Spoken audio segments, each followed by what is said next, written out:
समान नागरिक संहिता को लेकर 60 लाख से ज़्यादा सुझाव और आपत्ति। समान नागरिक संहिता का कानून बनाने की प्रक्रिया में पहली बार भारत में बड़े पैमाने पर सुझाव और आपत्ति विधि आयोग मिले हैं। इतने बड़े पैमाने पर इसके पहले कभी सुझाव और आपत्ति आने से विधि विशेषज्ञ हैरान हैं। 2018 में जब समान नागरिक संहिता के लिए सुझाव और आपत्तियां आमंत्रित की गई थी, उस समय 76,000 सुझाव आए थे। जितनी बड़ी संख्या में इस बार सुझाव लोगों ने भेजे, उसके कारण आयोग का ईमेल बॉक्स ही पूरा भर गया। सर्वर क्रैश कर गया, जिसके कारण बहुत सारी ईमेल अभी प्राप्त नहीं हो पाई। पहली बार आयोग के बड़े पैमाने पर कनाडा, ब्रिटेन और खाड़ी के देशों से प्रस्तावित कानून के लिए आपत्ति और सुझाव प्राप्त हुए हैं। सभी धर्म के लोगों ने, विशेष रूप से महिलाओं ने भी इस बार अपने सुझाव और आपत्ति आयोग को भेजे हैं। जैन, पारसी, सिख, मुसलमान, बौद्ध समुदाय और आदिवासी संगठनों, ईसाइयों ने भी समान नागरिक संहिता कानून को लेकर तलाक, संपत्ति में हिस्सेदारी, बच्चों की कस्टडी और समान नागरिक कानून लागू होने पर जो बदलाव आएगा, उससे संबंधित सुझाव और आपत्ति बड़े पैमाने पर विधि विभाग को भेजी गई है। देश और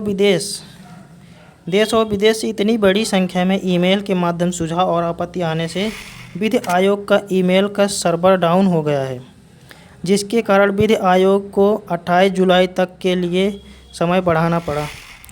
पहले 13 जुलाई तक ही सुझाव और आपत्ति भेजने के लिए निर्धारित थी।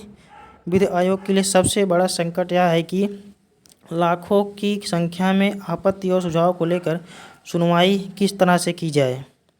सूत्र से प्राप्त जानकारी के अनुसार सुझाव और आपत्ति की स्क्रूटनी करने के लिए आयोग को AI टूल्स के उपयोग करने पर विचार करना पड़ा।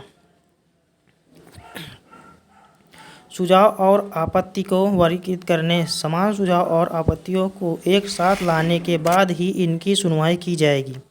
उसके बाद ही समान नागरिक संहिता को बनाने के संबंध में विशेष आयोग प्रस्ताव सरकार को दे पाएगा। राजनीतिक हलकों में कहा जा रहा है, वर्तमान स्थिति में इस कानून को लागू कर पाना सरकार के लिए संभव नहीं है। चुनाव के ठीक पहले यह विवादित मुद्दा उठाकर धार्मिक आधार पर जो ध्रुवीकरण पैदा करना था, उसमें सरकार सफल हो गई है। सफलता का अंदाज़ा इसी बात से लगाया जा सकता है कि भारत के इतिहास में पहली बार 13 जुलाई तक 60 लाख से ज़्यादा लोग अपने सुझाव और आपत्ति विधि आयोग को भेज चुके हैं। 28 जुलाई तक के लिए अंतिम तिथि बढ़ा दी गई है। ऐसा माना जा रहा है कि करीब 10 लाख सुझाव और आपत्ति विधि आयोग के पास और आ सकते हैं। कानूनी रूप देने के लिए सुझाव और आपत्ति की सुनवाई करना भी जरूरी है। विधि आयोग का मानना है कि सुनवाई की कार्रवाई में कई महीने लगेंगे। जल्दबाजी में इस कानून का प्रस्ताव तैयार कर पाना विधि आयोग के लिए संभव नहीं होगा। कुल मिलाकर सरकार ने समान नागरिक अधिकार संहिता को लागू करने के लिए जो प्रतिबद्धता दिखाई थी, गोदी मीडिया में तरह तरह से इसकी बहस चलाई गई। सरकार की ओर से स्पष्ट प्रस्ताव पर सुझाव और आपत्ति नहीं मंगाई की गई थी, जिसके कारण विधि आयोग की मुसीबतें और बढ़ गई हैं। यदि प्रस्ताव जारी किया गया होता तो लोग अपने सुझाव और आपत्ति प्रस्ताव के अनुसार करते। अभी जो सुझाव और आपत्ति प्राप्त हुई है, उनको विषयवार छांटने और उसके आधार पर सुनवाई करने के बाद ही कानून का प्रस्ताव बनाना होगा। इसमें समय लगना तय है। ऐसी स्थिति में समान नागरिक संहिता कानून ठंडे बस्ते में जाना तय माना जा रहा है। इसका चुनाव के लिए जो असर होना था वह हो गया है।